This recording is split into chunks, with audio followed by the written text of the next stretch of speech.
萧家，萧炎。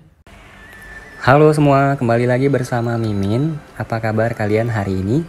Mudah-mudahan Mimin doakan sehat selalu, panjang umur, murah rezeki. Amin. Mimin akan kembali mendongeng alur cerita film yang berjudul Battle Through the Heavens. Dan mohon maaf apabila tidak sesuai dengan videonya ya.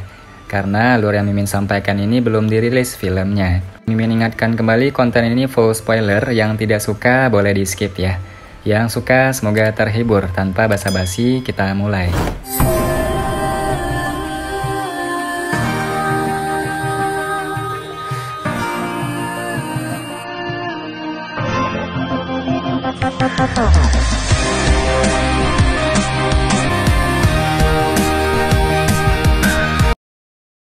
Melanjutkan dari cerita sebelumnya. Begitu dia keluar dari rumah lelang tanda hitam, Xiaoyan berjalan langsung kembali ke penginapan. Dia beristirahat di kamar kecilnya sampai tiba saatnya pelelangan dimulai. Baru kemudian dia keluar dari metode pelatihan, kemudian meninggalkan penginapan dengan kecepatan yang tetap, sekali lagi berjalan ke tempat pelelangan. Ketika Xiaoyan tiba di pintu masuk rumah lelang, kerumunan besar yang hampir penuh sesak menyebabkan dia menjadi sedikit tumpul. Dia tidak menyangka bahwa pameran lelang hebat akan menarik begitu banyak orang. Itu memang layak disebut acara akbar di wilayah sudut hitam. Xiaoyan mencoba menerobos lalu lintas manusia sebelum dia mundur tanpa daya. Wilayah sudut hitam ini tidak dapat dibandingkan dengan kekaisaran Jiama. Jika seseorang memotong antrian di sini, akan segera ada lusinan kepalan tangan yang dilemparkan dengan keras. Lagi pula, temperamen orang-orang di dalam wilayah sudut hitam tidak selemah yang ada di dunia luar. Jika mereka berselisih paham, menghunus pisau dan menikam orang lain adalah hal yang biasa. Xiaoyan menarik diri dari aliran manusia yang berteriak tanpa henti, tatapannya menyapu ke sekeliling dan segera berhenti di jalur lain. Selain pintu masuk utama rumah lelang, dibandingkan dengan tempat ini, pintu masuk adalah pemandangan yang sama sekali berbeda. Jalur yang luas ditutupi oleh karpet berwarna merah, dan ada lebih dari 10 pria berpakaian hitam dengan ekspresi dingin ditempatkan di sekitar tempat itu. Kehadiran yang dominan tebal dan gelap samar-samar memancar dari tubuh mereka membuat takut kerumunan manusia di samping mereka sampai tidak berani mendekat. Itu menghasilkan area kosong yang terbentuk di sana. Ketika tatapan Xiaoyan menyapu, dia secara kebetulan melihat sekelompok orang berjalan ke jalur karpet berwarna merah. Akhirnya berhenti pada seorang pemuda tampannya agak pucat di tengah. Dari penampilan di luarnya, usianya tampak sekitar 24 atau 25 tahun. Namun dari undulasi kecil yang menyebabkan gumpalan energi sesekali dipancarkan dari dalam tubuhnya, kekuatannya mungkin setidaknya di sekitar kelas Dowling. Orang ini kekuatannya cukup bagus, apalagi dia sebenarnya semuda ini. Sepertinya wilayah sudut hitam benar-benar tempat di mana harimau dan naga disembunyikan. Xiaoyan pun agak terkejut saat menatap pemuda itu sambil bergumam di dalam hatinya.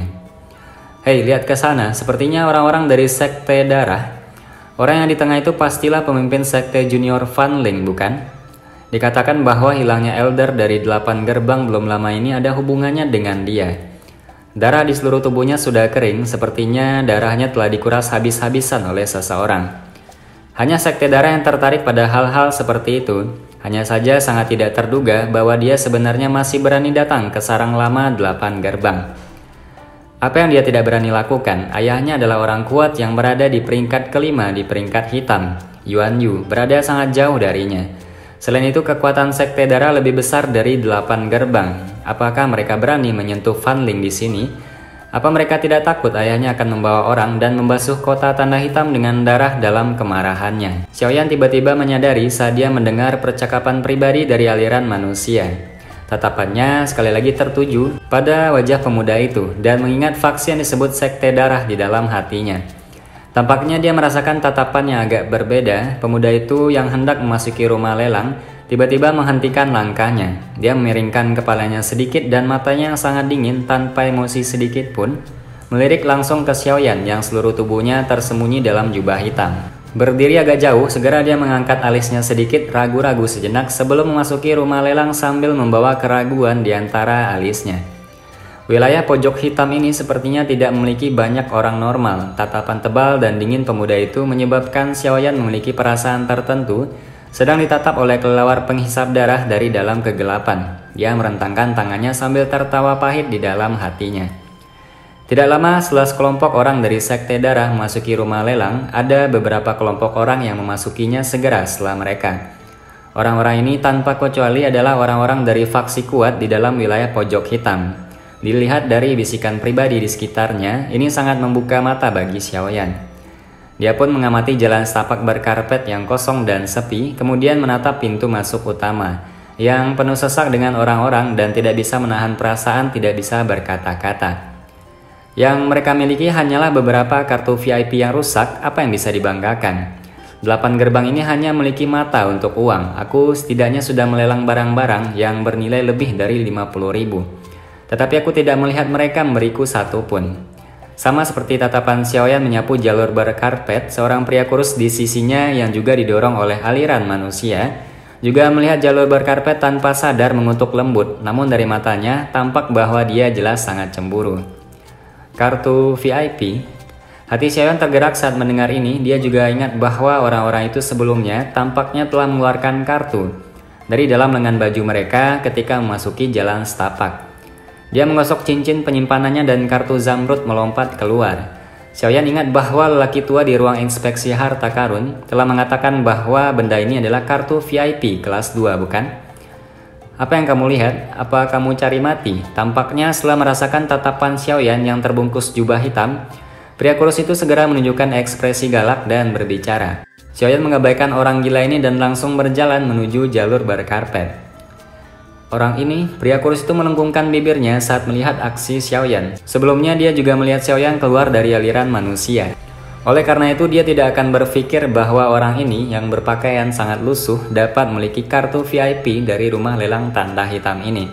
Lagi pula mereka yang memiliki kartu itu berasal dari faksi yang cukup kuat atau mereka yang telah melelang barang senilai lebih dari 2 juta koin emas hanya untuk mendapatkan kartu VIP kelas 3. 2 juta bagi kebanyakan orang di wilayah pojok hitam, harga ini adalah jumlah yang sangat besar yang bisa diharapkan, tetapi tidak akan pernah bisa didapat. Poin ini dapat dilihat dari bagaimana Xiaoyan mendapatkan hadiah 5.000 koin emas untuk melindungi Duoma sepenuhnya. Xiaoyan adalah seorang dadoushi, namun kompensasinya masih sangat rendah.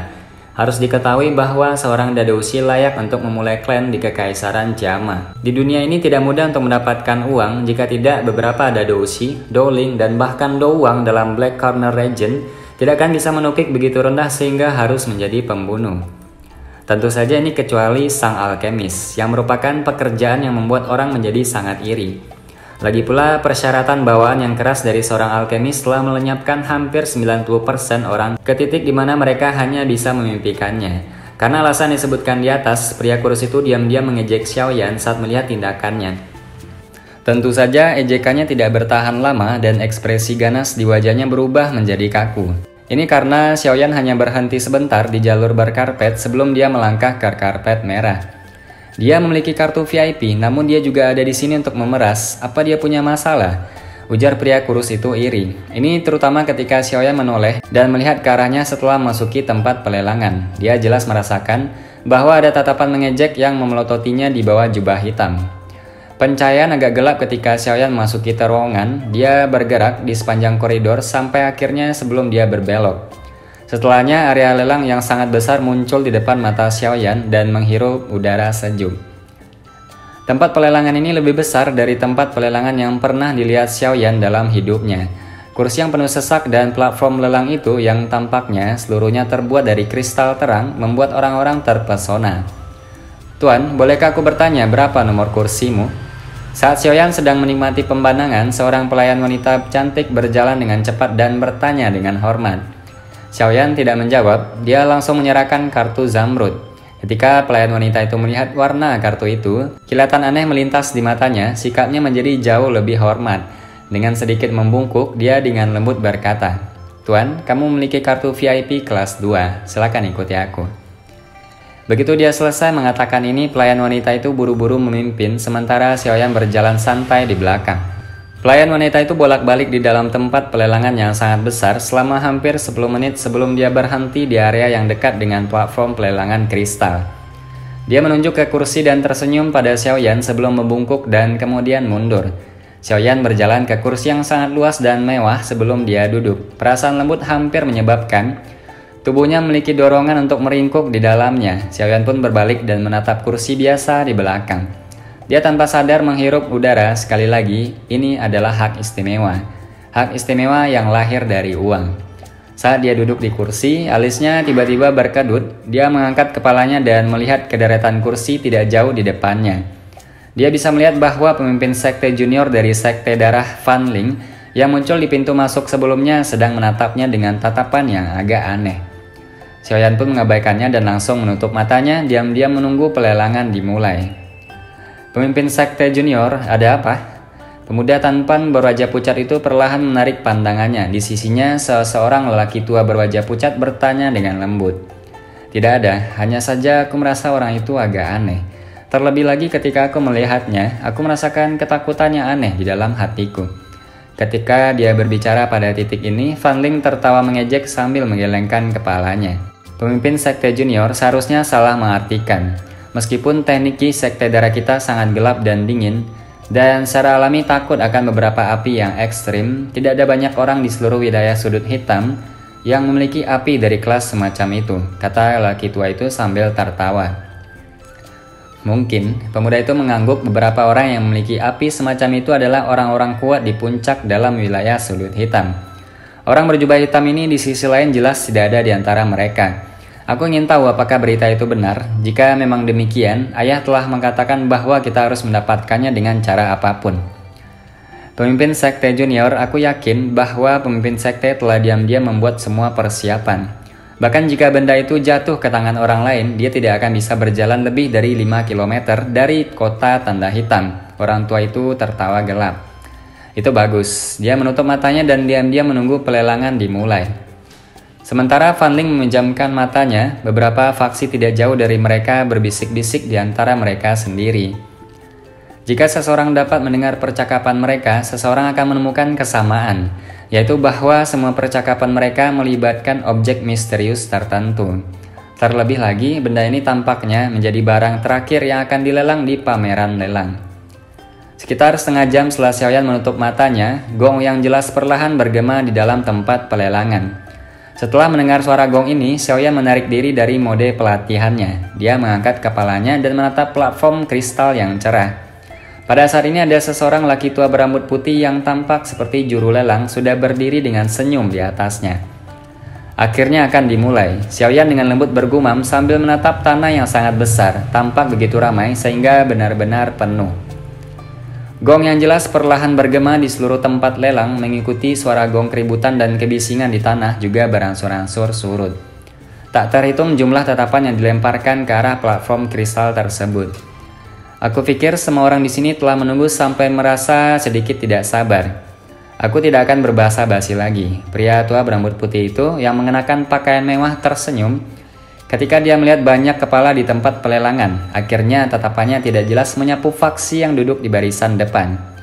Suaranya yang keras dan jelas bergema di seluruh tempat. Sebagai juru lelang yang sangat berpengalaman, dia jelas tahu apa yang ingin dilihat dan tidak ingin dilihat oleh orang-orang di bawah ini. Namun tanpa ragu, tindakan lelaki tua ini memang memenangkan sorak-sorai dari seluruh tempat. Paling tidak, bahkan pemimpin sekte darah yang gelap dan sedingin es itu juga sedikit mengangguk. Saat pameran lelang besar tahunan dimulai yang diselenggarakan oleh 8 gerbang, pasti tidak akan mengecewakan siapapun. Pria itu bertepuk tangan dengan lembut. Dia berkata dengan suara yang jelas, "Aku umumkan bahwa pameran lelang kota tanda hitam dimulai sekarang." Cahaya intens yang menusuk mata keluar dari platform kristal. Di platform lelang di depan laki tua berambut putih itu ada pedang panjang yang seluruhnya berwarna biru, memantulkan kilau dingin yang tebal saat cahaya memantul darinya. Melihat jejak energi yang mengalir di tubuhnya, itu jelas merupakan senjata Monster Core yang dibuat dengan cermat oleh pandai besi terkenal. Pedang ini bernama Tepi Dingin. Itu dibentuk dari logam dingin dan dikatakan dapat memotong besi seperti seseorang akan memotong tanah. Selain itu, ia tertanam sempurna dengan Monster Core peringkat 3 afinitas es. Jika seseorang yang mempraktekkan keterampilan afinitas air atau es menggunakannya untuk bertarung dengan lawan, kekuatan mereka pasti akan meningkat. Senjata magis yang kuat adalah sesuatu yang harus dibawa saat keluar. Jika ada yang tertarik, jangan sungkan untuk mengeluarkan uang di tasmu. Uang mungkin berharga, tetapi itu hanya prasyarat seseorang yang memiliki kehidupan untuk menikmatinya, bukan? Pria itu memegang pedang panjang biru di tangannya, tubuh pedang bergetar dan udara dingin yang samar naik membentuk kabut putih tidak jelas yang sebagian terlihat. Dia menoleh ke arah tempat pelelangan dan tersenyum ketika dia berkata, "Harga dasarnya adalah 100.000, silakan." "Senjata inti monster ya," gumaman Xiaoyan sambil menatap pedang panjang itu. Namun tidak terlalu tertarik, saat ini dia sudah memiliki senjata seperti Heavy Swan Ruler. Dia akan sedikit tidak terbiasa jika diminta untuk mengganti senjata menjadi pedang panjang yang sempit dan elegan. Karena itu dia tidak punya niat untuk berpartisipasi dalam penawaran untuk item ini. Bagaimanapun dia tahu bahwa hal-hal baik akan datang di akhir. Tentu saja kurangnya minat Xiaoyan tidak berarti bahwa orang lain tidak akan tertarik. Bagi seorang doze, senjata yang pas di tangan seseorang seperti kuali obat di tangan seorang alkemis. Ini adalah sesuatu yang digunakan untuk mencari nafkah. Oleh karena itu, setelah kata-kata lelaki tua berambut putih itu keluar, cukup banyak suara penawaran berulang kali terdengar melalui tempat pelelangan. Penawaran pertama berlangsung selama beberapa menit sebelum pedang itu berhasil dilelang kepada seorang pria kurus, berpenampilan lemah dengan wajah bersemangat untuk mendapatkan 150.000 koin emas. Setelah pelelangan pertama berjalan dengan sukses, berbagai harta, baju besi, keterampilan do, teknik ki, bahan obat, dan lain-lain yang menyebabkan mata orang terpesona mulai muncul di platform lelang. Bahkan pernah sesekali ketika Xiaoyan agak tercengang saat dia melihat seorang gadis cantik yang didorong ke peron. Dia tidak terlalu tua, mungkin sekitar 20-23 tahun. Sosoknya bagaimanapun telah matang sampai membuatnya tidak bisa berkata-kata. Wajah kecil yang dipenuhi dengan rasa takut dapat segera merangsang hasrat pria-pria di tempat pelelangan yang membantai sepanjang waktu. Satu persatu mereka berubah menjadi serigala, akhirnya itu benar-benar berakhir dengan harga tinggi, hampir 130.000, menyebabkan juru lelang berambut putih di peron membuka mulutnya dan tersenyum.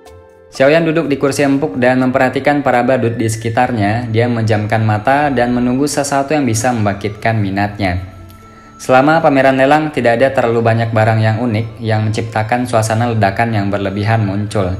Selain itu orang-orang menawar hanyalah beberapa orang yang duduk di belakang. Faksi kuat yang di barisan depan yang memiliki kekayaan dalam jumlah besar belum mengajukan satu tawaran pun sampai sekarang. Suara gong jernih lainnya ditransmisikan dari platform kristal. Juru lelang berambut putih itu tersenyum penuh ketika dia menerima piring perak kecil dari tangan seorang pelayan wanita. Ada 2 botol giok kecil transparan di piring perak, ada pil obat hijau berguling-guling di dalam masing-masing batu giok tersebut. Pil obat ini menarik cukup banyak tatapan ketika muncul, lagi pula pil obat adalah sesuatu yang sangat diminati, dan setara dengan metode Qi dan teknik Do di benua Doqi ini. Selain itu, beberapa bahan obat itu dapat langsung digunakan untuk meningkatkan kekuatan seseorang dan menyebabkan banyak orang berbondong-bondong untuk memperebutkannya. Pil obat ini disebut pil roh hijau. Aku pikir ada cukup banyak orang yang pernah mendengar namanya. Hal ini dapat membantu orang di puncak kelas dosi untuk waktu yang lama dapat menembus penghalang mereka dalam sekali jalan.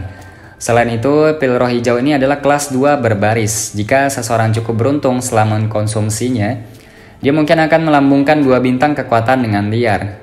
Juru lelang berambut putih menunjuk pil obat di dalam botol dan tersenyum saat dia berbicara. Kata-kata juru lelang baru saja diucapkan ketika keributan terjadi di tempat lelang. Banyak orang menatap botol giok di piring perak dengan mata panas dan mendidih. Pil obat semacam ini yang dapat membantu orang menembus penghalang antar kelas hanyalah sesuatu yang mungkin dimiliki seseorang untuk melihat apakah dia beruntung. Tetapi tidak dapat berharap untuk mendapatkannya bahkan di dalam wilayah pojok hitam. Doushi dan dadoushi hanyalah perbedaan satu kata saja. Persimpangan ini pada dasarnya merupakan perubahan yang sangat besar. Oleh karena itu, ada banyak orang yang berhenti di puncak kelas doushi dan tidak dapat mengambil langkah maju untuk waktu yang lama. Namun masalah ini dapat dengan mudah diatasi dengan pil roh hijau karena inilah bahkan beberapa faksi besar di depan juga tertarik ketika pil itu muncul. Lagi pula, pil roh hijau bisa merawat satu dadoushi. Dilihat dari perspektif jangka panjang, transaksi bisnis ini cukup menguntungkan, meskipun orang-orang kuat di puncak adalah penguasa di wilayah pojok hitam. Kelas dadoushi adalah pilar tingkat menengah dari banyak faksi. Tentu saja, karena semua orang telah mendengar nama pil roh hijau, Aku pikir kamu semua juga harus mengetahui beberapa efek sampingnya, ujar juru lelang tersenyum. Sebuah kelicikan melintas di matanya. Dia tidak menyebutkan efek serangan balik dari pil roh hijau terlalu jelas, tetapi samar-samar mengisyaratkan ke arah itu. Setelah itu dia melambaikan tangannya. Harga lelang dasar 330.000. 340.000. Suara lelang baru saja terdengar ketika seseorang dari kursi belakang berteriak keras. 350.000. Jelas ada cukup banyak orang yang tertarik dengan pil roh hijau 2 baris. Oleh karena itu, tawaran sebelumnya dilampaui dalam waktu kurang dari 1 menit. Xiaoyan diam-diam duduk di kursinya, jarinya saling bertautan ketika dia mendengar suara berulang dari harga yang dinaikkan berpacu di telinganya. Senyum tipis tanpa sadar muncul di wajahnya di bawah jubah hitam. Sejauh mana pil roh hijau diterima di dalam wilayah sudut hitam telah jauh melebihi harapannya. Menurut situasi ini, dia setidaknya akan memiliki cukup uang untuk membeli semua bahan obat untuk pil pemulihan spiritual ungu.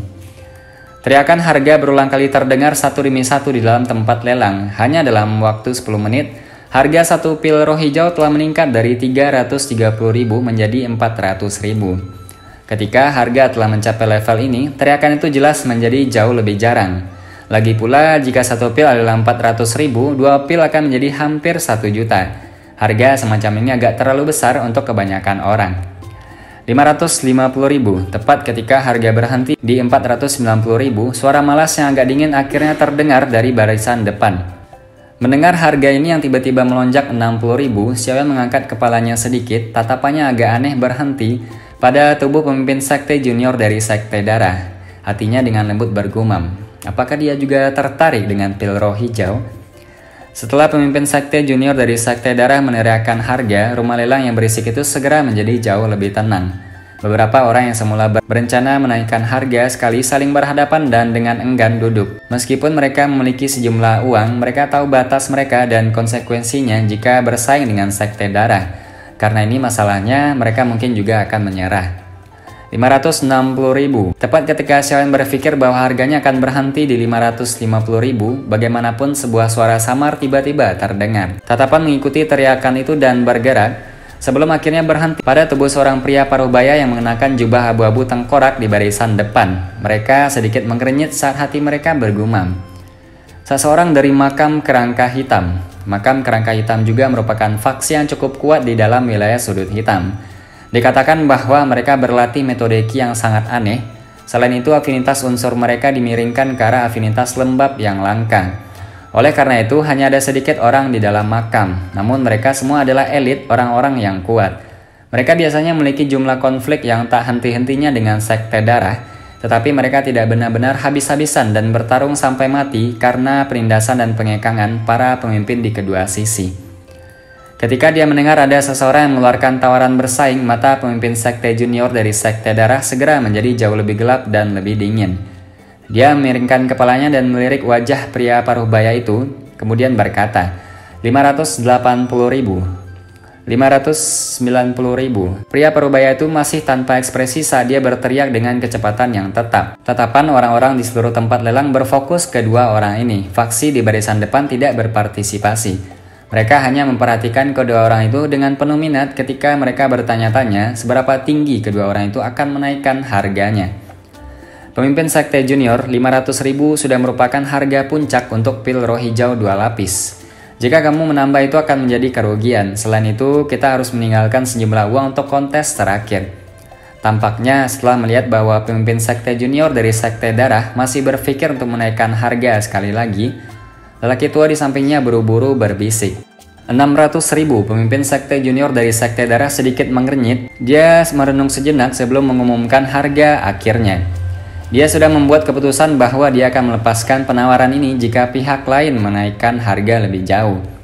Namun bertentangan dengan harapan banyak orang, pria parubaya tanpa ekspresi itu tidak membuka mulutnya lagi setelah pemimpin sekte junior dari sekte darah meneriakkan harga ini.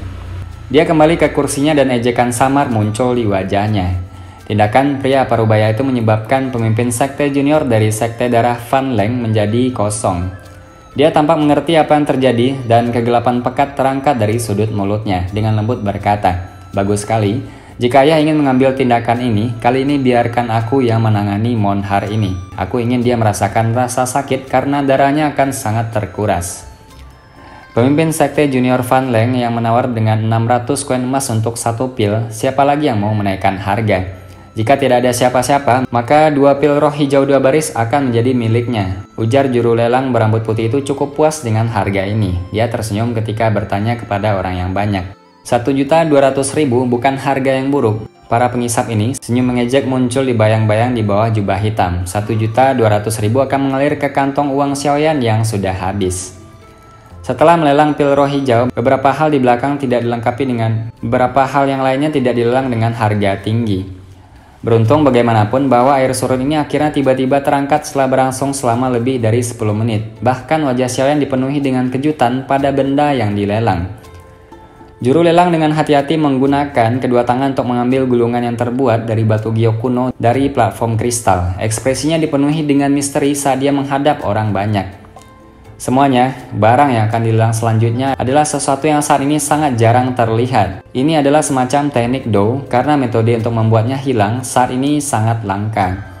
Setelah mendengar pengantar yang diberikan oleh juru lelang, Xiaoyan tampaknya samar-samar merasakan sesuatu di dalam hatinya. Teknik Flying Dou, sayap langit kelelawar petir.